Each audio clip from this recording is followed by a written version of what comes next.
February 5, 2003. United Nations Security Council, New York. The world watches as U.S. Secretary of State Colin Powell presents the case for war against Iraq. Powell is a man with impeccable credibility, a four-star general, a reluctant warrior, a trusted voice. For 75 minutes he methodically lays out the evidence: satellite photos of weapon sites, audio intercepts of Iraqi officials, intelligence reports about mobile biological laboratories, aluminum tubes for nuclear enrichment, chemical weapons stockpiles. Powell tells the Council, "My colleagues, every statement I make today is backed by sources, solid sources. These are not assertions. What we're giving you are facts and conclusions based on solid intelligence." The presentation is devastating. International opinion shifts. 1 month later, the invasion begins. But subsequent investigations revealed the satellite photos misinterpreted. They weren't weapon sites. The audio intercepts mistranslated and taken out of context. This is the story of the intelligence failure that convinced the world to go to war, when confirmation bias, source reliability failures, and political pressure combined to create a cascade of analytical errors. September 11th, Al-Qaeda's attacks on America fundamentally changed national security priorities. The new doctrine, preemptive action, don't wait for the enemy to strike, eliminate the threat before they can attack you. President George W. Bush, in his 2002 West Point speech, said, "If we wait for threats to fully materialize, we will have waited too long. Security will require transforming the military you will lead, a military that must be ready to strike at a moment's notice." Within this doctrine, one name kept surfacing: Saddam Hussein. The Iraqi dictator had used weapons of mass destruction before: chemical weapons against Iran in the 1980s, against his own Kurdish citizens in 1988, the Halabja massacre. After the 1991 Gulf War, UN weapons inspectors confirmed Iraq had chemical and biological weapons programs. But in 1998, Saddam expelled the inspectors. From that moment, the status of Iraq's weapons became uncertain. The post-9/11 question: does Saddam still have WMDs? And if he does, would he give them to terrorists? The Bush administration decided the risk was too high. September 11th had changed something. You could no longer wait for the smoking gun to become a mushroom cloud. This phrase, used by National Security Advisor Condoleezza Rice in 2002, captured the fear Saddam might have a nuclear weapon and might use it. This fear shaped intelligence assessments. Summer and autumn 2002, the CIA and MI6 were intensely assessing Iraq's weapons programs. The question was simple: does Saddam have WMDs? But the answer wasn't simple, because 1. No direct access, no inspectors in Iraq since 1998. If Saddam successfully hid information, it was impossible to see. 2. Limited intelligence sources. Iraq was a closed society. CIA had very few human intelligence sources inside. Viewpoint ambiguity. Saddam deliberately acted ambiguous to make his enemies, Iran, internal opponents, think he had WMDs for deterrence. In this environment of uncertainty, the CIA prepared a National Intelligence Estimate, NIE, October 2002, titled Iraq's Continuing Programs for Weapons of Mass Destruction. Main conclusion: Iraq has restarted its chemical and biological weapons programs since inspectors were expelled in 1998 and is reconstituting its nuclear weapons program.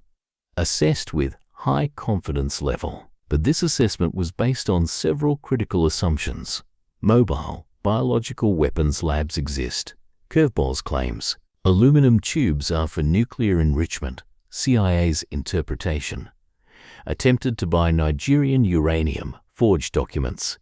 Chemical weapons stockpiles hidden. Assumption that 1990s stocks still exist. Each of these assumptions would later prove faulty. But in autumn 2002, these were presented as facts, and Colin Powell was tasked with presenting them to the world. Who was Curveball? Real name: Rafid Ahmed Alwan Al-Janabi. CIA codename: Curveball. Because he never spoke directly with CIA, communication was through German intelligence BND. In 2000, Curveball sought asylum in Germany. He claimed to be a refugee fleeing Iraq. During initial interrogations with German officials, he made a bombshell claim. "I worked as a chemical engineer in Saddam Hussein's biological weapons program. We built mobile biological weapons laboratories in the form of trucks and trailers. These can produce anthrax and botulinum toxin, can be moved, and can be hidden from UN inspectors." This was exactly the type of intelligence the CIA wanted. Specific, technical, seemingly verifiable. But there was a problem. German warnings. German intelligence officers who interrogated Curveball were skeptical from the start. Problems. 1. Story inconsistent. Details changed with each interrogation. Lack of technical knowledge. A real chemical engineer should know more details about fermentation processes, equipment specifications. 3. Failed polygraph. Curveball failed the lie detector test. 4. Medical assessments. Diagnosed with alcoholism, credibility issues. 5. Motivation questioned. Curveball openly stated he wanted regime change in Saddam. Was he providing information or propaganda? In 2002, German intelligence, BND, formally told the CIA, "Curveball is not a reliable source. We cannot verify his claims. Do not use this information in official assessments." Germany didn't allow CIA to interview Curveball directly because they wanted to protect the source and weren't confident in his credibility. But the CIA had a problem. Curveball was one of the only sources claiming Iraq had an active, ongoing biological weapons program. Without him, the intelligence assessment was much weaker. So despite German warnings, Curveball's claims were included in US intelligence assessments. Why was he used? The CIA's decision to use Curveball reflected several factors. 1. Confirmation bias. Finer CIA believed Saddam had weapons past program, expelled UN inspectors. Curveball's story supported existing belief. Contradictory evidence was minimized. 2. Political pressure. Bush administration wanted strong justification for action against Iraq. Evidence of ongoing program was more convincing than old stockpiles. CIA felt pressure to produce intelligence matching policymakers' expectations. Source scarcity. Very few human sources inside Iraq. Losing Curveball would create a major gap in biological weapons assessment. 4. German credibility assumption. Some CIA officials thought if BND handled the source, he must have some value. German warnings weren't sufficiently emphasized or clearly communicated to CIA leadership. Result. Curveball's mobile lab claims were included in the October 2002 NIE, and in February 2003 they were placed at the center of Colin Powell's UN presentation. Curveball wasn't the only failure. Multiple intelligence errors combined to create a comprehensive misassessment. Aluminum tubes. Experts overruled. 2001, CIA analysts received intelligence that Iraq purchased thousands of high-strength aluminum tubes. CIA's weapons analysts assessed. These tubes could be used for uranium enrichment centrifuges. Saddam might be rebuilding a nuclear program. But there was a problem. U.S. Department of Energy DOE, the agency with nuclear expertise, examined the tubes and concluded. Wrong for centrifuges. Oak Ridge National Laboratory agreed. Wrong size, wrong alloy, wrong specifications. International Atomic Energy Agency, IAEA, inspectors agreed. These are for conventional artillery rockets, NASA 81mm rockets. Iraq had been using these rockets since the 1980s. The tubes were to replace existing stocks. The CIA had access to these expert assessments. But under political pressure, the minority view warning of nuclear weapons was elevated, while the majority expert view was marginalized. Condoleezza Rice warned on CNN, "We don't want the smoking gun to be a mushroom cloud."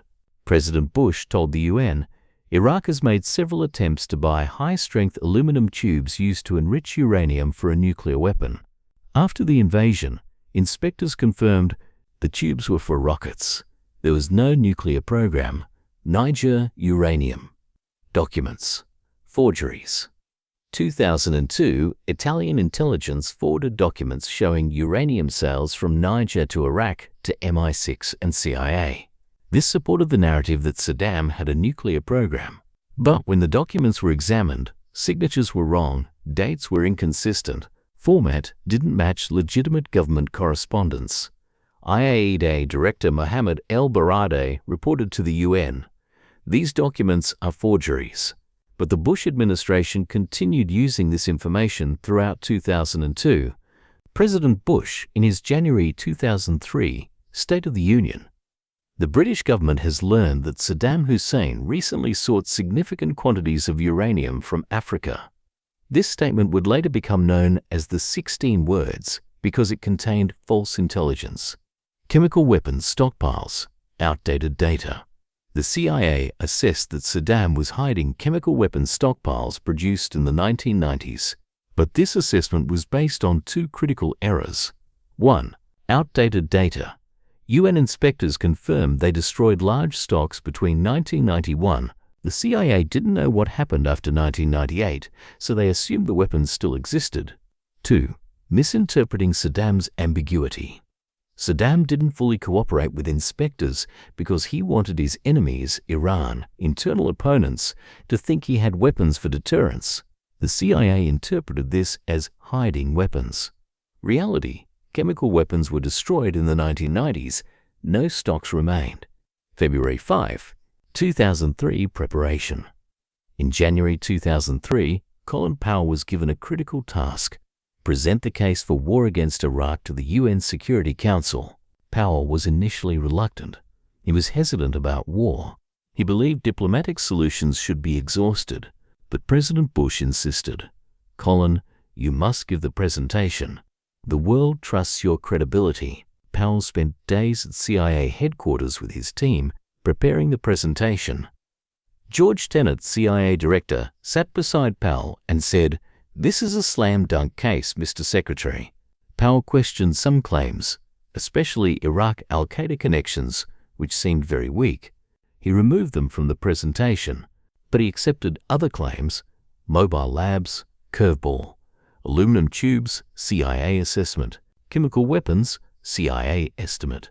February 5, 2003, the presentation, UN Security Council session, the world watching. Powell delivered his 75-minute presentation.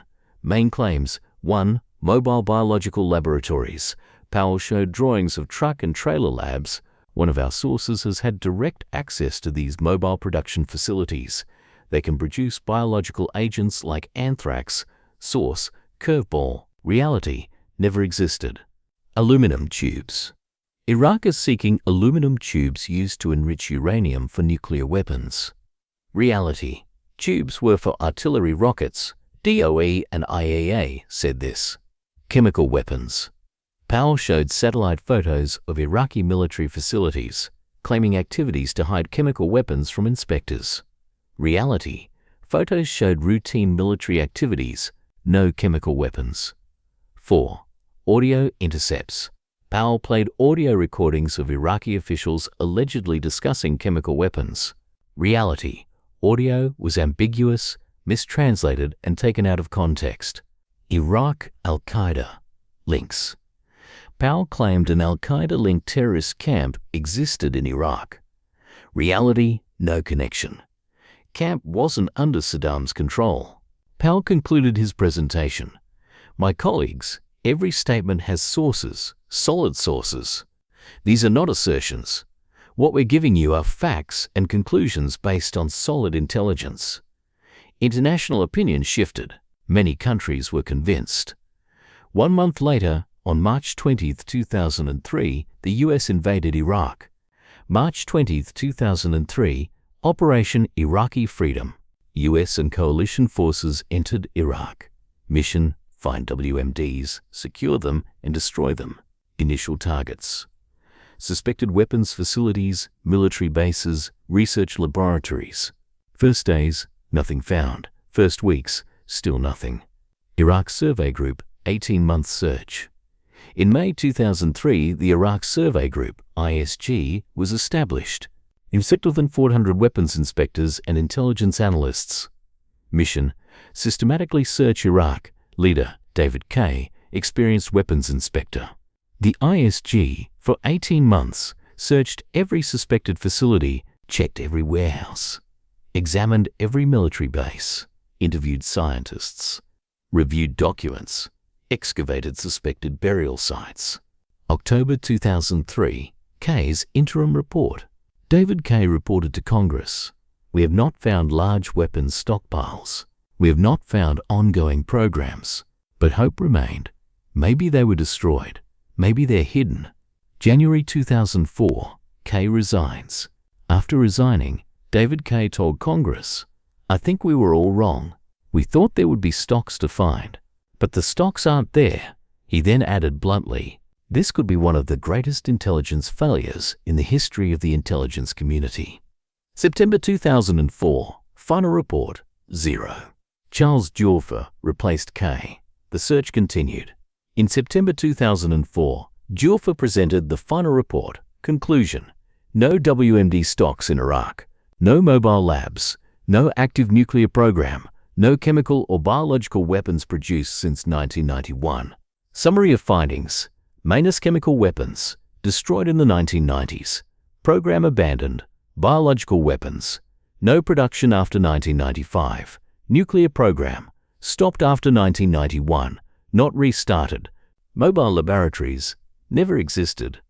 Curveball, fabricated. Aluminum tubes were for artillery rockets. Number of WMDs found, 0. Not just fewer than expected, not just destroyed before we arrived, 0. The intelligence that started the war was entirely wrong. Human cost: U.S. military casualties, -491 American soldiers died, over 32,000 wounded. War continued until 2011. Iraqi civilian casualties, -100,000, 600,000 Iraqi civilians died. Estimates vary. Millions displaced. Infrastructure destroyed. Regional destabilization. Iraqi Civil War, 2006-2008. Rise of ISIS, 2014. Lasting Middle East insecurity. Colin Powell's regret. In 2005, Colin Powell said in a television interview, "My presentation at the UN is a lasting blot on my record. It will always be. I was given wrong intelligence, and I presented wrong intelligence to the world." Powell had trusted CIA intelligence. He presented honestly, but the intelligence was wrong. This is a personal tragedy for him. His credibility was used to present a flawed case for war. Intelligence community accountability. In 2004, the Commission on Weapons of Mass Destruction, WMD Commission, investigated intelligence failures. Findings: 1. Confirmation bias. Analysts accepted information supporting pre-existing beliefs, rejected contradictory information. 2. Source reliability failure. Curveball wasn't properly vetted. German warnings were ignored. 3. Groupthink. Minority views were suppressed. CIA leadership locked into "Saddam has WMDs" idea. 4. Political pressure. Analysts felt pressure to produce intelligence matching policymakers' expectations. 5. Dissenting views suppressed. Does expert assessment on aluminum tubes was marginalized. Commission recommendations: strengthen source verification procedures, implement red team analysis, presenting counterarguments, protect analytical independence from political pressure, encourage dissenting views, don't suppress them. The Iraq War left lasting lessons for the modern intelligence community. 1. Confirmation bias can kill. The Iraq intelligence failure demonstrated the danger of confirmation bias. Analysts' tendency to seek information supporting pre-existing beliefs and ignore contradictory evidence, parallel with Yom Kippur War. In 1973, Israeli intelligence locked into "Egypt cannot attack" belief. In 2003, CIA locked into "Saddam has WMDs" belief. In both cases, confirmation bias ignored reality. Modern reflection. Today, all major intelligence agencies, CIA, MI6, Mossad, implement red team analysis on significant assessments. A team must challenge the official assessment. 2. Source reliability is sacred. 2. Source reliability is sacred. The Curveball case emphasized the importance of source verification. A single unverified source cannot determine national policy. But in 2003, Curveball's claims, despite German warnings, were placed at the center of Powell's UN presentation. Modern standard: critical intelligence must now be verified by multiple independent sources. Single-source reports are marked low confidence. 3. Political pressure threatens analytical integrity. 2003, Iraq intelligence was produced under political pressure. The Bush administration wanted intelligence supporting action. This is dangerous for intelligence analytical integrity. Analysts begin saying what policymakers want instead of reporting truth. Modern safeguards, CIA and other agencies now have procedures to separate analytical processes from policy decisions. But pressure still exists.